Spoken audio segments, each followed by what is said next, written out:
नमस्कार, मैं ज्योति श्रीवास्तव। आप देख रहे हैं सी न्यूज़ भारत। बार एसोसिएशन में अध्यक्ष सहित 4 पदों के लिए मतदान प्रक्रिया चालू है, जहां 474 मतदाता मतदान कर रहे हैं। आपको बता दें कि मतदान सुबह 8 बजे से 2 बजे तक जारी रहा और अब मतगणना 3 बजे से शुरू हो चुकी है। देखिए हमारे संवाददाता विकास सोनी की ये खास रिपोर्ट। ललितपुर के जिला बार एसोसिएशन के वार्षिकी चुनावी प्रक्रिया चालू है। जिला बार एसोसिएशन में यहाँ हम आपको बता रहे हैं कि सभी लोग इकट्ठे हैं और इसके बाद हमको बता रहे हैं कि सुबह 8 बजे से जहाँ पर मतदान की प्रक्रिया चालू है और 2 बजे तक होना है मतदान। वहीं पर 20 मिनट शेष बाकी है और वोटर 474 वोटर जहाँ पर किस्मत बंद करेंगे गम पेटी में और वहीं पर लगभग 434 ने वोटिंग हो चुकी है। उसी के बीच लेके चलते हैं आपको बार एसोसिएशन के बीच। सबसे पहले हम आपको बता दें कि जो अध्यक्ष पद के लिए जहां पर मत पद की बात करें तो वह सफ़ेद रंग का होगा और वहीं पर महामंत्री पद के लिए मत पद की बात करें तो वह स्लेटी रंग का होगा। हम आपको बता रहे हैं कि वरिष्ठ उपाध्यक्ष के लिए जहां पर पीला रंग का मत पद यूज़ हो रहा है, वहीं पर कनिष्ठ उपाध्यक्ष के लिए हरा और लाल रंग का मत पद प्रयोग में हो रहा है। यहाँ का माहौल 20 मिनट शेष और 20 मिनट शेष में लगभग 437 वोटरों ने भाग का फैसला जो कि बंद पेटी में कर दिया है, जिसका शाम को खोला जाएगा और खोलने के बाद भाग का फैसला सुनिश्चित होगा। इसी के क्रम में हम आपको लेकर चलेंगे बार एसोसिएशन में। यहाँ पर आपको बता दें कि अध्यक्ष पद के लिए कितने उम्मीदवार और साथ साथ में महामंत्री पद के लिए कितने उम्मीदवार हैं, इससे भी आपको अवगत कराते हैं। जिला बार एसोसिएशन में अध्यक्ष पद के लिए एडवोकेट उत्तम चंद्र जैन और एडवोकेट काशीराम कुशवाहा और एडवोकेट ब्रजेंद्र सिंह यादव और एडवोकेट शंभू दयाल शर्मा और एडवोकेट हेमंत कुमार चौधरी जहां पर एक दूसरे के साथ टकरा रहे हैं और शाम तक इनके भाग का फैसला हो जाएगा। वहीं पर महामंत्री के लिए एडवोकेट भगवत प्रसाद पाठक, एडवोकेट महेंद्र कुमार जैन व एडवोकेट संतोष सिंह यादव जहां पर लड़ रहे हैं। वरिष्ठ उपाध्यक्ष के लिए एडवोकेट जयपाल सिंह, एडवोकेट भगवत नारायण कुशवाहा और कनिष्ठ उपाध्यक्ष के लिए आत्माराम पाराशर और एडवोकेट गौरव कुमार जैन और एडवोकेट राम कुमार वैष्णव जहां पर भाग का फैसला होगा आज शाम तक।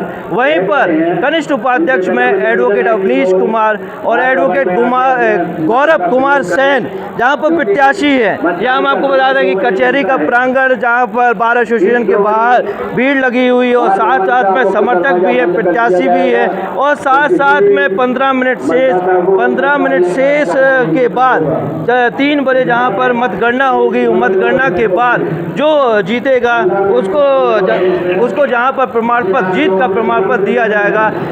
यह बार एसोसिएशन का जो कक्ष जहां पर मतदान प्रक्रिया चल रही है, सबसे पहले हम आपको यहां से टेबल पे लेके चलेंगे जहां पर एडवोकेट जो कि मतदान करने वाले हैं यहाँ पर आते हैं और आने के बाद जब लिस्ट में नाम होता है इसके बाद आगे की साइड इनको बढ़ाते हैं जिससे कि पता लगे कि मतदान प्रक्रिया में क्या क्रम चल रहा है। और साथ साथ में सुरक्षा व्यवस्था की बात करें तो सुरक्षा व्यवस्था के तगड़े इंतजाम में हमारे साथ इंस्पेक्टर जी भी हैं और साथ साथ में और अधिवक्ता, सीनियर अधिवक्ता भी बैठे हुए हैं। अगर कोई वाद विवाद होता है, कोई समस्या होती है, इनके द्वारा हल की जाती है। पर मतदान की प्रक्रिया से सामना कराते हैं जहां पर अध्यक्ष पद के लिए जहां पर 5 प्रत्याशी अपने भाग का फैसला शाम तक हो जाएगा और निर्णय भी निकल जाएगा। जहां पर मतदाता अपने मत का प्रयोग कर रहे हैं। अलग अलग काउंटर बनाए गए हैं अध्यक्ष पद के लिए, वरिष्ठ उपाध्यक्ष के लिए, कनिष्ठ उपाध्यक्ष के लिए। कैमरामैन से कहें थोड़ा सा दिखाएं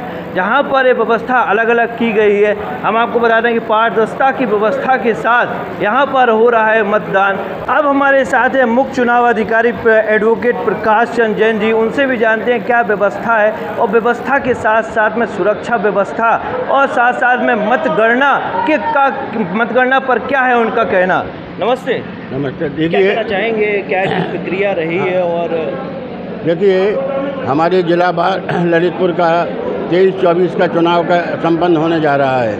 इसमें हमारे यहाँ 474 कुल मतदाता हैं। उसकी तरफ से आज जो है मतदान सवेरे 8 बजे से दिन के 2 बजे तक के लिए निर्धारित किया गया है। 2 बजे के बाद 1 घंटे का गैप देके 3 बजे से मतों की गणना शुरू होगी। उसके बाद हर पद का अलग अलग मतगणना के बाद उसका निर्णय घोषित किया जाएगा। हम लोगों ने अपने चुनाव के व्यवस्था बनाने के लिए ललितपुर के माननीय लोकप्रिय पुलिस अधीक्षक महोदय को पत्र भेजा था।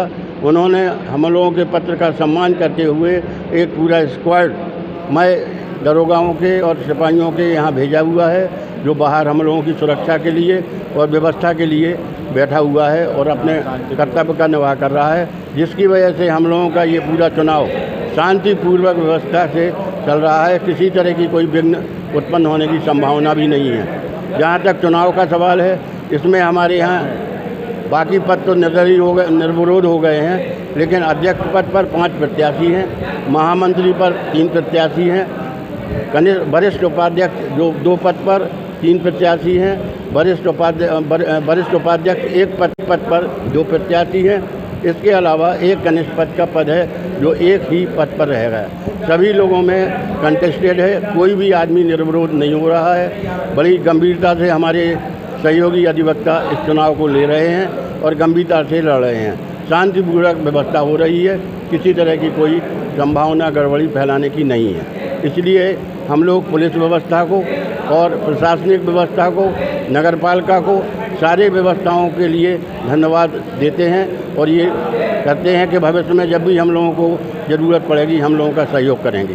धन्यवाद। वहीं पर कोषाध्यक्ष की बात करें तो क्या वो निर्विरोध घोषित? हाँ, जहाँ हमारे यहाँ एक कोषाध्यक्ष का महत्वपूर्ण पद, अध्यक्ष, महामंत्री और कोषाध्यक्ष, ये 3 पद हमारे यहाँ बड़े महत्वपूर्ण हैं, जिनमें कोषाध्यक्ष के पद पर केवल एक हमारे विजय पटेल जो अभी नवयुवक हैं और नए वकील हैं, उन्होंने पर्चा भरा था। उनके पर्चे के अलावा किसी भी ने भी कोई पर्चा नहीं भरा, जिसकी वजह से उन्हें निर्विरोध घोषित कर दिया गया है। हमारे यहाँ जो कार्यकारिणी कमेटी होती है उसमें भी 6 पद सीनियर्स के लिए होते हैं, 6 पद जूनियर्स के लिए होते हैं। तो 6 पद जो सीनियर्स के लिए होते हैं वो लोग भी निर्विरोध हो गए हैं, उनमें किसी तरह का कोई 7वां पर्चा नहीं आया। इसी तरह जूनियर सदस्यों के लिए भी 6 ही मेंबरों ने जो है अपने आवेदन दिए थे और वो लोग भी निर्विरोध हो गए हैं। इस तरह से हम लोगों के यहाँ केवल 5 सीटों पर इस वक्त वर्तमान में चुनाव चल रहा है। बहुत बहुत धन्यवाद आपका। साथ थे मुख्य चुनाव अधिकारी एडवोकेट प्रकाश चंद्र जैन जी। अब लेके चलते हैं आपको एडवर्ड्स कमेटी के वरिष्ठ एडवोकेट अशोक कुमार जी के पास। आइए जानते हैं कि मतगणना की क्या प्रक्रिया रहेगी, क्या मतगणना में सुरक्षा व्यवस्था के तगड़े इंतजाम रहेंगे, क्या है उनका कहना, आइए जानते हैं। नमस्ते भैया। मतगणना दिन के 3 बजे से चुनाव अधिकारी और एल्डर कमेटी के नेतृत्व में गणना की जाएगी और उसी समय रिजल्ट भी देखा जाएगा। एक पदाधिकारी की गणना अलग अलग की जाएगी, उसी समय चुनाव घोषणा हो जाएगी। चलिए, बहुत बहुत धन्यवाद। यह थे हमारे साथ एडवोकेट अशोक कुमार रिछारिया, जिनसे हमने आपको आमना सामना कराया। और भी हम मतगणना प्रक्रिया से आपको लेके चलते हैं, क्योंकि यहाँ पर सभी जगह जहाँ पर कनिष्ठ उपाध्यक्ष के लिए 1 पद के लिए जहाँ के मतदान हो रहा है, साथ साथ में कनिष्ठ उपाध्यक्ष 2 सीनियर पद के लिए जहाँ पर मतदान हो रहा है, वहीं पर आपको लगे वरिष्ठ उपाध्यक्ष पद के लिए जहाँ पर बूथ बनाए गए हैं, जहाँ पर वोटिंग हो रही है, तगड़े इंतजाम के साथ साथ पारदर्शिता के साथ जहाँ पर मतदान प्रक्रिया हो गई है। वहीं पर 10 मिनट शेष बाकी है। 10 मिनट शेष के बाद वहीं पर भाग का फैसला होगा और 3 बजे होगी मतगणना। मतगणना से भी इसी तरह आपको हम सामना कराएंगे और जानेंगे कौन होता है बात। फिलहाल इस खास खबर में बस इतना ही। देश दुनिया की तमाम खबरों को जानने के लिए आप देखते रहिए सी न्यूज़ भारत।